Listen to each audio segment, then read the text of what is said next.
addiction, and that was the proposal of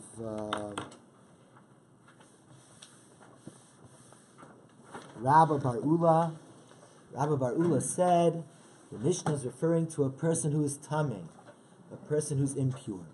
So if he's slaughtering chulin, al taras hakodesh, he's slaughtering non-holy things but treating them as if they're holy.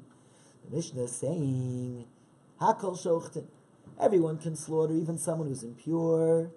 If he's slaughtering chulin, al taras hakodesh, he still can slaughter. Lechatchila. If he uses a long knife, he can slaughter. Then it says, Ushchitasim ksheira, they're slaughtering his kosher. That's referring to if he was slaughtering kachin, if he was slaughtering a karban, then only he shouldn't do it, because then there's a problem of maybe it's a oraisa prohibition of making the karban impure. That's what it's saying. Ushchitasam ksheira. If he slaughtered and he tells us that he didn't touch it after it was slaughtered, it is kosher. So now the Gemara asks, the second to last line, second word on the line. Hi Tame, when you say that the case of the Mishnah is a slaughterer who is impure, T'itmi b'mai, what did he become impure with? If he became impure by touching a dead body, or being in the same room as a dead body, and now he's touching a knife, what do you mean? The knife now became impure. The pasuk says, B'chalal cherev amarachmana. In the dead body, the sword. What does that mean? Explains the Gemara on Daf Gimel Amud Aleph. Cherev harehu kechalal. There's a special law about metal, about a knife, that it has the same status as the dead body.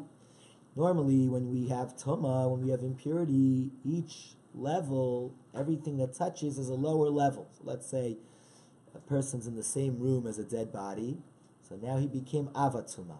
Then if he touches somebody else, that person becomes Rishon L'Tumah. If a Rishon L'Tumah touches Truma, the Truma becomes Sheni L'Tumah. But the exception to this is metal. If metal touches a dead body, the same way the dead body is Avi Avos, the metal is Avi Avos. If a person was in the same room as a dead body, so he became an Av, if he touches metal, the metal is now Av. So one second, Cherev Areu Kechal, there's a special law about metal, that a metal utensil, metal is the same as that which is making it impure. So one second, if he had become impure with a dead body, and if he's touching a metal knife, avatumahu, so then he is an avtuma, because he was in the room with the dead body, and now the knife became also avatuma. So litzmaye l'sakin, so he should make the knife tameh as an avatuma, Azil sakin, and now the knife should go the tamise lebasar, an avatuma that touches food can make food impure. So the knife itself should make the food impure. So what do we gain by having a long knife? It's metal. So he made it into an av. If he made it into an av, then the av touched the food, because once it slaughters the animal became food. So now the food would become impure. So the answer is like this. Ella di'itmi b'sheretz. We're not talking about the impurity of dead bodies. We're talking about the impurity of a dead rodent. The shochet touched a dead lizard. So he himself was not an avatuma, he himself was rishon l'tumah. Since he's a rishon l'tumah can't make a vessel impure. So he can't make the knife impure. Therefore, if it's a long knife, the knife is not impure. He is impure, but the knife is not impure. So therefore, if it's a long knife and he didn't touch the food, he doesn't make the food impure, and therefore, that's the case of the Mishnah. Alternatively, the case of the Mishnah is La'olam T'itnu b'meis. He did become impure by being in contact with a dead body, in the same room as a dead body, or touching a dead body, so he is an avatuma. If he's an avatuma, why doesn't he make the vessel impure also as an avatuma? Then the vessel itself should make the food impure. The answer is shebadak kro mishel kana v'shachat ba. He's not using a metal knife. He's using a piece of reed. He cut off a reed, and he's using the reed to slaughter. So what did we say? If he's using a metal knife, so the same impurity he has is now going to be transferred to the metal knife. It's not true. He's not using a metal knife. He's using a reed.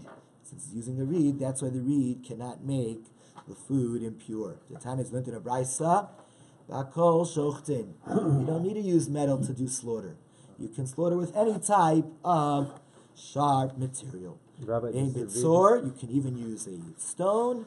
Bein bitzchuchis, you can use glass.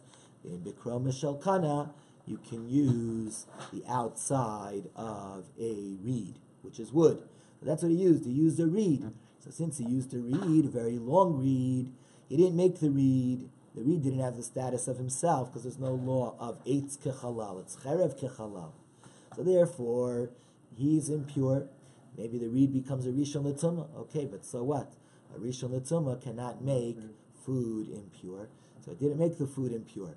He could make it impure because he's an avil tumah if he were to touch it. So that's why if he uses a very long reed and he doesn't touch it, therefore it was a fine situation. He didn't make it impure. So that's the case of the Mishnah. Again, to review, the Mishnah has a contradiction. It starts off saying hakol shochtin, everybody can slaughter, sounding like we're including somebody that we wouldn't think we could, but he really can. And when we include him, we're saying he can do it in the first instance. And then it says ushchitasam kshera, their slaughtering is kosher, sounding like only if it was done is it acceptable. So what's the resolution to this contradiction? Hakol shochtin, everybody can slaughter. We're including someone. What's that? We're including a person who's impure when he's slaughtering things when he's supposed to keep them pure. So that's in the first instance he's allowed to slaughter. However, shchitasam kshera, the slaughtering is kosher. In a reference to this same impure person slaughtering a karban, there already we would tell him he shouldn't do it because it might be a biblical violation. But if it was done, it's kosher as long as he is assuring us that he did not make the karban impure. Yeah, question. Came in a question. Rabbi, the reed, if the reed is attached to the ground, not attached to the ground, detached from the ground. But it doesn't matter because if it's attached to the ground, it can't even become impure at all, right? But in this case, it can only become a lower level of impurity, which is still okay. Detached from the ground. That's right. And also, if the knife is not long, is a different story. That's true too. Yeah. Right. Yeah. Only for long. Very long knives. Okay. Yeah, based on understanding, so if a charashut or katan did the shlita and someone had saw them do the shlita, would it be kosher or would it be kosher?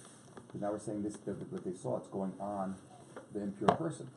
So yeah, so then if they according to this view, they're not. That's what it sounds like, right? Right? If they are being supervised, it wouldn't work. It wouldn't work. Right? We're going to have multiple explanations of the Mishnah. This is explanation number 1 from Rabba Bar Uva. Okay, we are now 1, 2, 3, 4, about 6 lines down on Gimel Amud Aleph. Abaye Amar, Abaye suggested a different answer. Abaye explained. Hachi Katani. This is what the Mishnah is saying. Hakol shochtin, everybody can slaughter. What's it including? Vafilu kuti, even a Samaritan. We know that when the 10 tribes were...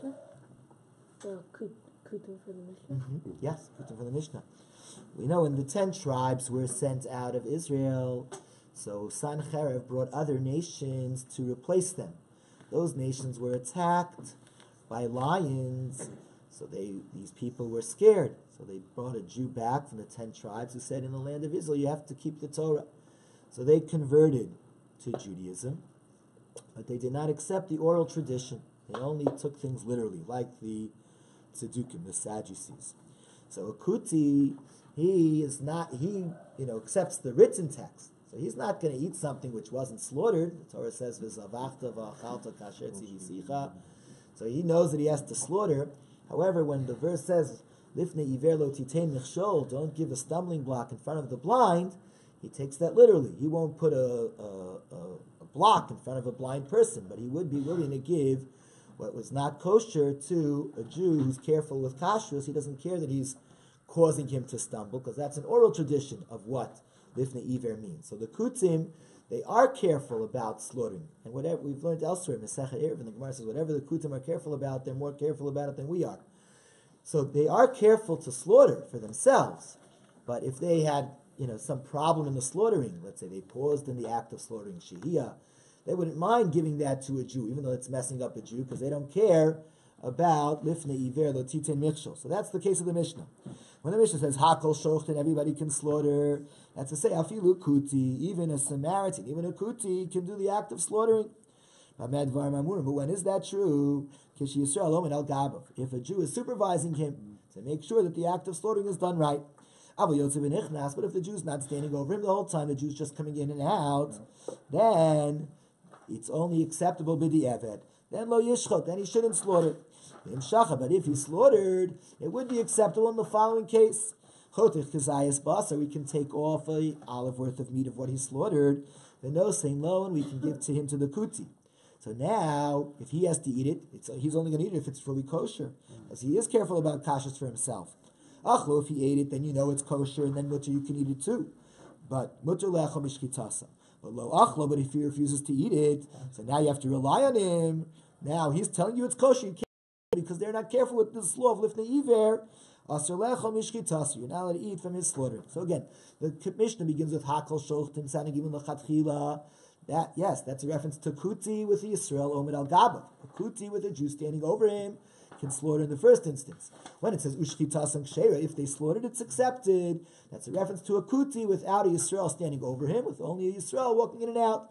So then it's only acceptable after the fact if he himself will eat from it. If he doesn't eat from it, then you can't eat it. Chutz micheir shot to the cut. Then the Mishnah goes on to say, except for an imbecile, a deaf mute, and a minor, even if they slaughtered with a person coming in and out, it wouldn't be accepted. Why? Shema Yishu, because we're worried that in their act of slaughtering, maybe they paused. Shema Yidrusu, maybe in their act of slaughtering, they pressed. Shema Yachlidu, maybe in their act of slaughtering, they slipped the knife underneath one of the pipes, and the pipe covered the knife. However, v'kulan sheshach, then the Mishnah ends off with the following: v'kulan sheshachtu, and all of them who slaughter, with a person standing over them, it's accepted. So, what's that referring to? If it's referring to the case of a minor, an imbecile, and a deaf mute, that's what we were referring to before. That's what we were talking about. We were in the middle of discussing that. So it shouldn't say v'kulan, it shouldn't say in all of them, it should say v'im shachtu. And if they slaughter with a person standing over them, it's accepted. Ella, rather, akuti. It's a reference to the Samaritan. What you just said about the Samaritan, if he has a Jew supervising him the whole time, it's not that it's then accepted, it's acceptable in the first instance. Okay, so kasha. So that last line doesn't work so well.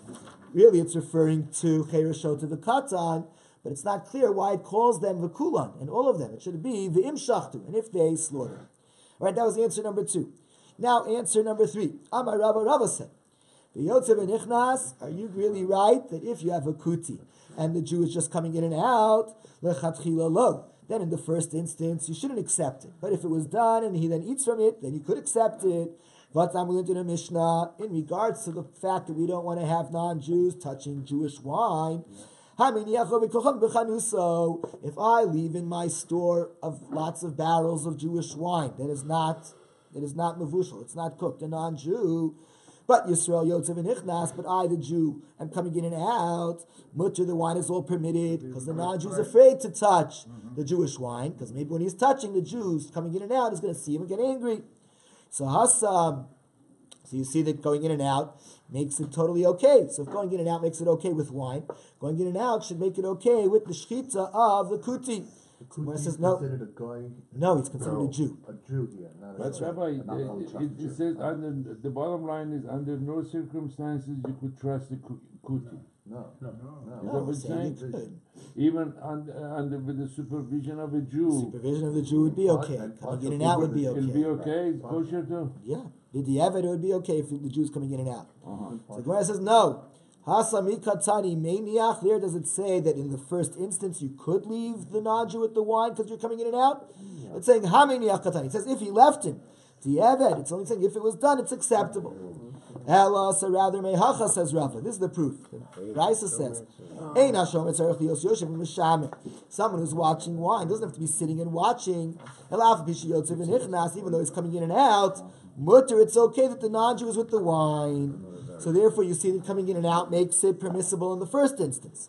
Ella, my Rava. So Rava disagrees with Abaye. Rava agrees that we're talking about a kuti in the Mishnah, but different from Abaye. Haki katani. This is what the Mishnah means. Hakol shocht, and everybody can slaughter in the first instance. That's to say, afilu kuti. Even a kuti can slaughter. As a lechatchila, b'medvar mamur, when can a kuti slaughter? Kish Yisrael yotzav v'nichnas, if the Jew is coming in and out. Aval, however, if the Jew wasn't coming in and out. And bo mitzo shachut, and it was that the non-Jew slaughtered completely on his own with nobody coming in and out, then b'di'evet it's accepted. How would it be accepted b'di'evet? You cut off a piece of meat from what the kuti slaughtered and give to the kuti. Achlo, if the kuti eats it, mutter le'achol mishchitaso. Then everybody else can also eat it, because he will only eat what's kosher. So if he's eating it, that means he's telling you it's kosher, then you can eat it. But lo achlo, if he won't eat it, but he says you can eat it, then you can't trust him. Then asur le'achol mishchitaso. You're not allowed to eat from mishchita. So again, the case of hakol, which is saying something is lechatchila, and then ushchitas and kshera, which is something is b'di'eved, is not referring to a tameh with things that have to be treated b'tahara. Rather, it's referring to a kuti with yotzev and nichnas, or a kuti without yotzev and nichnas. Then the Mishnah goes on to say, chutz micheir shotav v'katan, the exception to this rule is a deaf mute, a minor, or an imbecile, dafilu di'eved, namilo. Even if they slaughter and now they want to eat from it, you can't eat from it. Why? Shema Yishu, because maybe when they were slaughtering, they paused. Shema Yidrasu, maybe when they were slaughtering, they pressed. Shema Yachlidu, maybe when they were slaughtering, the knife went under the pipe. So now the last line of the Mishnah says, and anyone who slaughters with somebody watching them, it's acceptable. Ahai, what case is that referring to? If it's referring to a Chereshot v'Katan, again, Alakai, we were talking about Chereshot v'Katan. So it shouldn't be v'Kulan and all of them who slaughtered, it should be v'Imshach to be boiled. And if they slaughtered, Ela Kuti. So Matt, this last line is going back to talking about what the first two lines are talking about. It's talking about a Kuti. 1 second. Ha'amarta, but you just said, according to Rava, that when it's a kuti, you don't need full supervision. Even a partial supervision, coming in and out, is already enough to slaughter in the first instance. So then why do you have to say, and if someone was watching him the whole time, then his slaughtering is acceptable? If just coming in and out makes it acceptable in the first instance, certainly watching fully would make it acceptable b'di'eved. So it must be, what's the last line referring to? Chereshot v'Katan. It's saying, but a Chereshot v'Katan, they can't slaughter with someone watching in and someone coming in and out. But if someone's watching them the whole time, then their slaughtering is accepted. Okay, so then say v'im. Why say v'chulan? Again, kasha, it's a problem. How come the Mishnah doesn't say blind person? Because a blind person going to slaughter. Right? How would he slaughter? No, He can't see. no, they don't use it as, put it in with the deaf mute in mind. Right. Well, that's not the same restriction. How would you let a deranged guy run around with a long knife? Okay. Yeah, next question.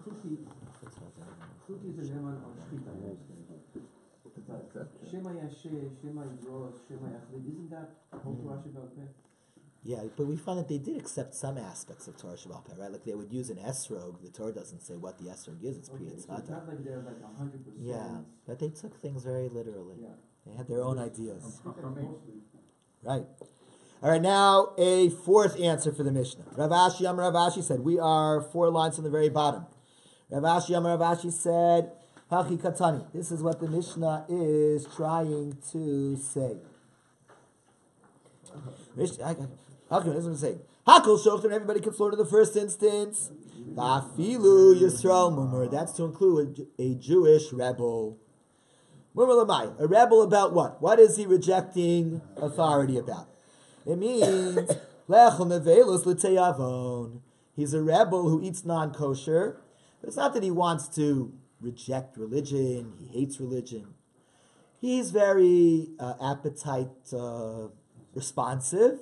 And so when he's very hungry and there's non-kosher food that's around and there's no kosher food, he eats the non-kosher. But if he'll have kosher food and non-kosher in front of him, he'll eat the kosher.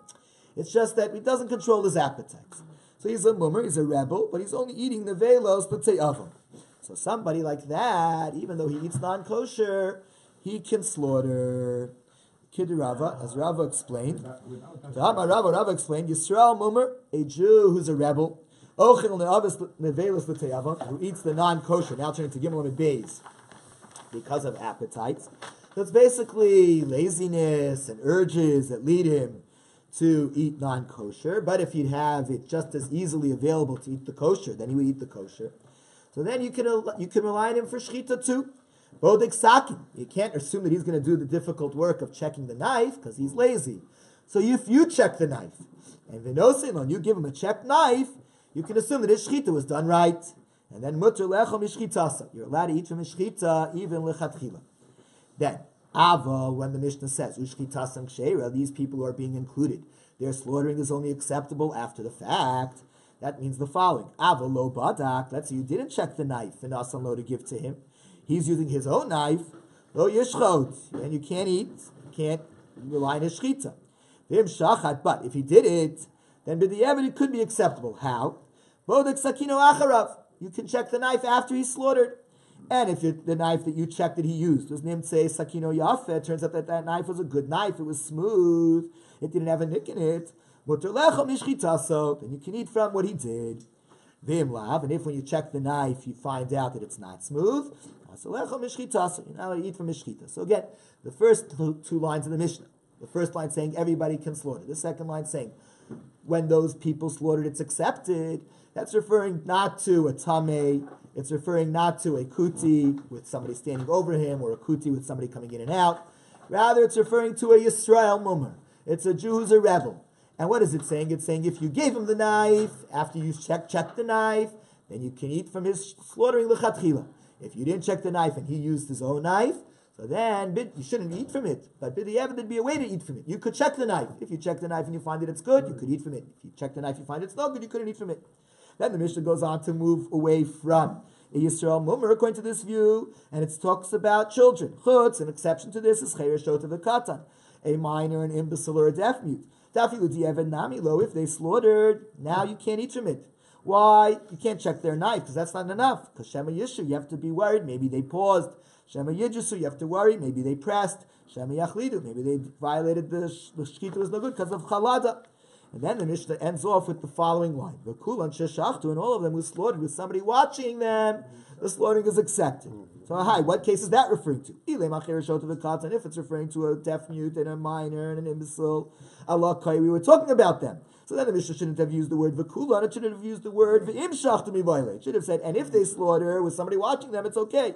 Ella, so rather, al Yisrael mummer. It's going back to the first case, the case of the Jewish rebel. 1 second.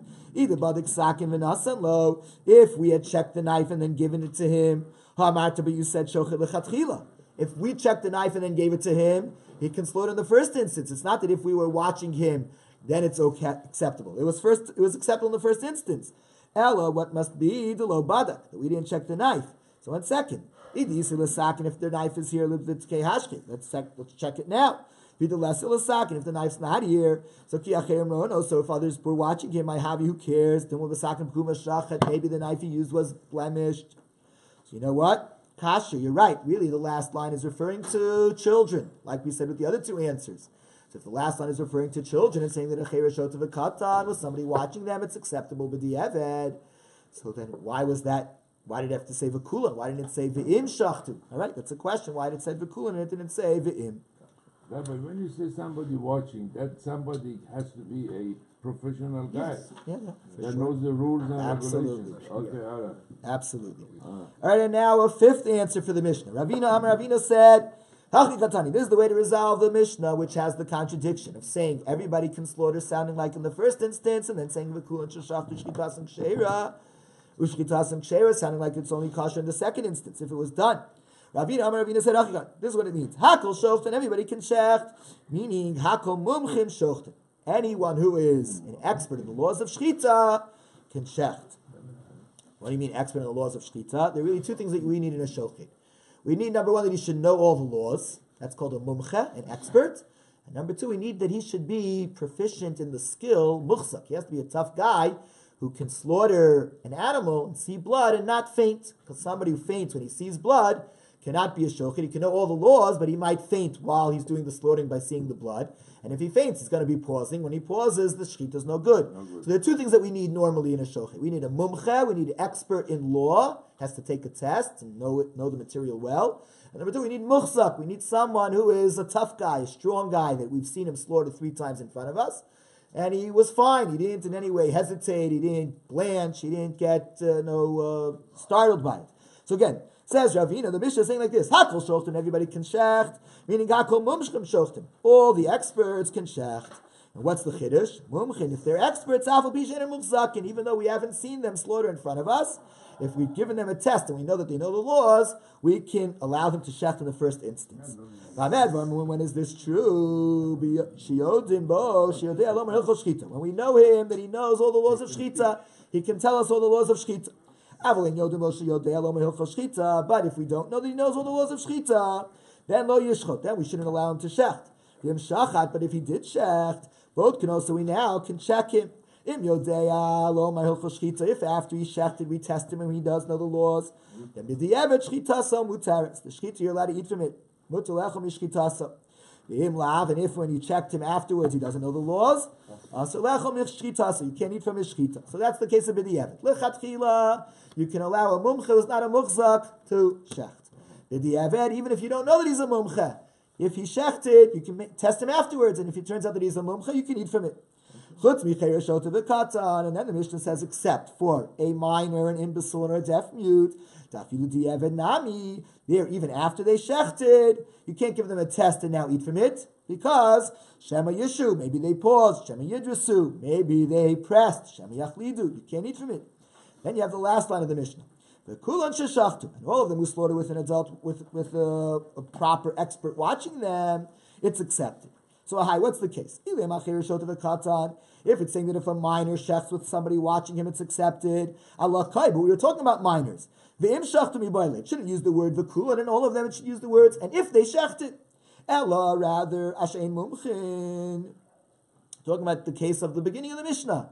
People who we don't know are experts. We don't know that they are experts. So if we don't know that they're experts, the watching them is what makes it okay? No, but both can also sagi. We should test them. My answer to Leisel come on to live to K. But they're not here for us to test them. So they're not here for us to test them. But if someone was watching them and he says, I saw they did a good job, then you know the shchita is okay. Another version, Ravina said, Hachi Katani. This is what the Mishnah is saying, not talking about people who we know are experts, but we don't know that they are tough. The opposite. People that we know are tough, but we don't know that they're experts. Hakol shochten, when the Mishnah began by saying everybody can shecht, that means Hakol muchzakin shochten. Anyone who we've seen slaughter 3 times, and we know he's a tough guy, doesn't blanch when he sees the blood, we can allow him to shecht. Muchzakin, if he's been muchzak, he's been established as having that tough disposition, even though he's not necessarily an expert in all the laws. When is this so? He slaughtered in front of us 2 or 3 times and he didn't faint. But if he didn't slaughter in front of us 2 or 3 times, then we have the second line of the Mishnah. Lo yishchot, he shouldn't slaughter. Shema yis'alef, lest he faint. Im shachat, but if he did slaughter, v'amar, and he told us, Barili, I'm sure, shalom salafti, that I didn't hesitate, I didn't faint at all. Shchita so ksher, the shchita is kasher b'di'evet. So again, hakol shochten, everybody can shecht. That's a reference to someone who we know is an expert. When it says he's good at the craft. Ushchitasan ksher, when it says their shchita is accepted, it's something that we don't know that he's an expert. We don't know that he's good at the craft, but he's telling us that he was good. He didn't faint at all. And then when the Mishnah says the exception to this is a deaf mute or a child or an imbecile, that's saying that even after they slaughtered, we can't rely on their testimony that they didn't faint, because who cares? Shema Yishu, we're worried, maybe they paused. Shema Yidrasu, maybe they pressed. Shema Yachlidu, maybe the knife did not slide across the 2 pipes, maybe it was covered by one of the pipes. The kulan sheshachtu. Now the last line of the Mishnah. Anyone who slaughters, if someone was watching him the whole time, it's accepted. B'di'evet. What case is that referring to? If it's referring to the case of the minor and the deaf mute, Allah kai. That's what we were talking about. So then it should say v'im shachtu mi'baylein. If they slaughter with somebody watching them, then it's accepted. Ella, rather, ashein muchzakin. It's referring to the case of somebody who we don't know if he's an expert in slaughtering. But we said, if we don't know if he's an expert in slaughtering, if he tells us that he did a good job, if he tells us, I'm sure that I didn't faint, it's enough. The answer is again, the last line of the Mishnah is talking about he's not here for us to ask him. So that's where the Mishnah says. And if someone was watching him, the whole time and telling us he did a good job, then it can be acceptable b'di'evet. So now the Gemara goes through why each of the Amoraim didn't say the answer of the other Amoraim. We had like 6 different answers for the Mishnah. So what was wrong with the other people's answers that they didn't want to say what the other one said? So the Gemara now says, Ravina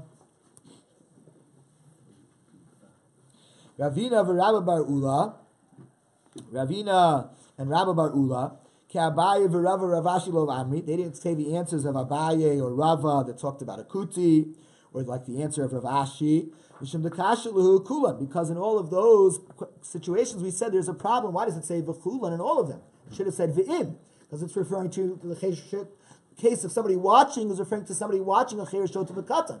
It should say v'im shachtu, not v'chulan. So because of that, they didn't say those answers. Kulu ki Rabba bar Ula lo Amri. They didn't say, the others didn't say the answer of Rabba bar Ula, the first answer, that the Mishnah is talking about a tameh who's slaughtering chulin shenasu al taras hakodesh.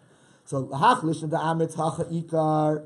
So either based on the first point that we said at the very end of yesterday's learning, that this is the main place of teaching us that a tameh person can slaughter chulin. Adrabah, the reason why they didn't want to say it is that hasam ikar. Really, these laws should be in zvachim.